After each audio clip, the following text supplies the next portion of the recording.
श्री स्वामी समर्थ. अवधूत चिंतन. श्री गुरुदेव दत्त. तर आपण प्रत्येकजण स्वामींची सेवा करत असतो, स्वामींचं पारायण करत असतो आणि ते करायलाच पाहिजे. कारण परमेश्वराची जर आपण सेवा केली तर आपण कुठल्याही संकटातून सहजपणे बाहेर पडतो आणि प्रत्येक वेळी आपल्याला परमेश्वराचा आशीर्वाद मिळतो. त्यामुळे चांगलं कर्म आणि परमेश्वराची सेवा या दोन गोष्टी करायलाच हव्यात. प्रत्येकानं शक्य होईल तेवढी परमेश्वराची भक्ती, सेवा, पारायणं ही करायलाच हवीत. तर मी ज्यावेळी स्वामी समर्थांची 108 पारायणं, स्वामी चरित्र सारामृत 108 पारायणं केली होती, त्यावेळी मला खूप छान अनुभव आले होते.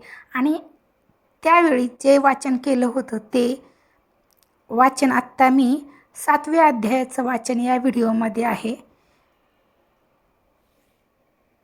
स्वामी चरित्र सारामृत एक मांडी पारायण करून मला खूप छान अनुभव आलेले आहेत. तर प्रत्येकानं हा अनुभव घ्यावा असं मला अगदी मनापासून वाटतं. श्री स्वामी समर्थ. अवधूत चिंतन. श्री गुरुदेव दत्त. श्री स्वामी चरित्र सारामृत अध्याय 7वा. श्री गणेशाय नमः. जय जयाजी निर्गुणा, जय जयाजी सनातना, जय जयाजी अगरणा लोकपाला सर्वेशा. अक्कलकोटी मालोची नृपती समर्थ चरणी जयांची भक्ती स्वास्थ्य सेवा नित्य करती जाणून यती परब्रह्म. वेदांत आवडे तयासी श्रवण करते दिवस निशी हिरळी कराधिक शास्त्रेसी वेतने देऊन ठेविले. त्या समयी मुंबापुरी विष्णुबुवा ब्रह्मचारी प्राकृत भाषण वेदांतावरी करुणी लोक उपदेशिती.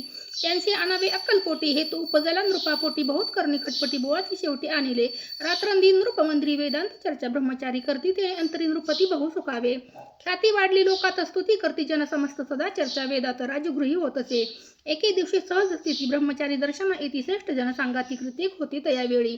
पहावया यतीचे लक्षण ब्रह्मचारी करती भाषण काही वेदांत विषय काढून प्रश्न करती स्वामीसी. ब्रह्मपद तदाकार काय केल्याने होय निर्धार ऐसे 19 स्वर यती राज हसले. मुखे काही न बोलती वारंवार हास्य करती पाहुणी ऐची विचित्रवृत्ती बुवा म्हणती काय म्हणे. हा तो वेडा संन्यासी भुरळ पडली लोकासी लागले व्यर्थ भक्तीसी आणि ढोंग माजविले. तेथून निघाले ब्रह्मचारी आले सत्वर बाहेरी लोका बोलती हास्योत्तरी तुम्ही व्यर्थ फसला हो. पाहुणी तुमची अज्ञान याची वाढली ढोंग पूर्ण वेदशास्त्राधिक ज्ञान याते काही असेना. ऐसे ब्रह्मचारी बोलून पातले आपल्या स्वस्थाने विकल्प पातला म्हणे स्वामीसी तुच्छ मानिती. नित्य नियम सारून ब्रह्मचारी करती शयन जवळी पारशी दोघे जण तेही निद्रिस्त झाले. निद्रा लागली बोवासी लोटली या काही निशी एक स्वप्न तयासी चमत्कारिक पडलेसे. आपल्या अंगावरील वृश्चिक एकाएकी चढले असंख्य महाविचारी त्यातून एकदंश अपना करीत असे.